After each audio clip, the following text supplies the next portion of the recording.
OC প্রদীপের নির্জন শেষ প্রহর। কারাগারের কাজ ছমছমে সেল নম্বর ৩২। তীব্র গন্ধ, স্যাঁতসেঁতে দেওয়াল আর একঘেয়ে নীরবতা।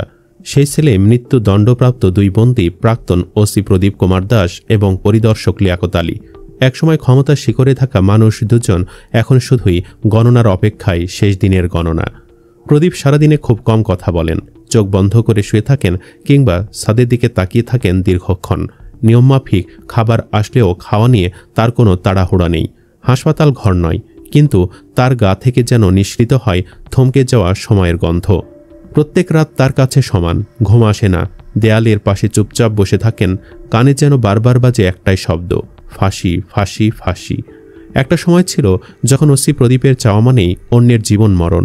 এখন তার একটাই অপেক্ষা, আর কিছু সেকেন্ডের শ্বাস। তার সঙ্গী শুধুই তার ছায়া। দিনের আলো অথবা কোনো মানুষের দেখা তার মিলে না। এক অনুসন্ধানী সাংবাদিক দাঁড়িয়ে আছেন দেশের সবচেয়ে কঠোর নিরাপত্তার কারাগারে। লক্ষ্য একজন মানুষের সাক্ষাৎকার, যে মানুষ একসময় ভয় ছিল এবং এখন ভয়ে বন্দী। ওসি প্রদীপ কুমার দাস। প্রতিদিন তার নামে প্রতিবেদন বের হয়, কিন্তু কখনো তার মুখ দিয়ে শোনা হয়নি নিজের গল্প। কারাগারে জংধরা গেট খুলে ধীরে ধীরে তানভীর প্রবেশ করে। সেলের সামনে সে দাঁড়ায়, আর প্রদীপ ধীরে চোখ তুলে তাকায় তার দিকে। চোখে ক্লান্তি, কিন্তু অদ্ভুত এক প্রশান্তিও আছে যেন। দীর্ঘ সময় পর কেউ দেখা করতে এসেছে, তবে রক্তের সম্পর্ক নয়, সংবাদপত্রের। আপনি জানেন আপনি কত মানুষের চোখে দানব? তানভীরের সরাসরি প্রশ্ন। প্রদীপ হালকা হাসলেন। দানব? একটা চায়ের কাপ চাইলেন পাশের রক্ষীকে। মানুষ যেমন ক্ষমতা দেয় তেমনি ভয় পায়। আমি শুধু কাজ করেছি, ফলটা এখন দেখছি। আপনার কাজের ফল এই শাস্তি। এটা কি ন্যায্য বলে মনে হয়? প্রদীপ কিছুক্ষণ চুপ থাকেন, তারপর বলেন, ন্যায্যতা শব্দটা বড় আপেক্ষিক সাংবাদিক সাহেব। আমি কাউকে মারার আগে কখনোই ভয় পাইনি, এখন পাই না। কিন্তু একটা কথা সত্য, যাদের মেরেছি সবই কি অপরাধী ছিল? নিজেও জানি না। তানভীর একটু থমকে যায়।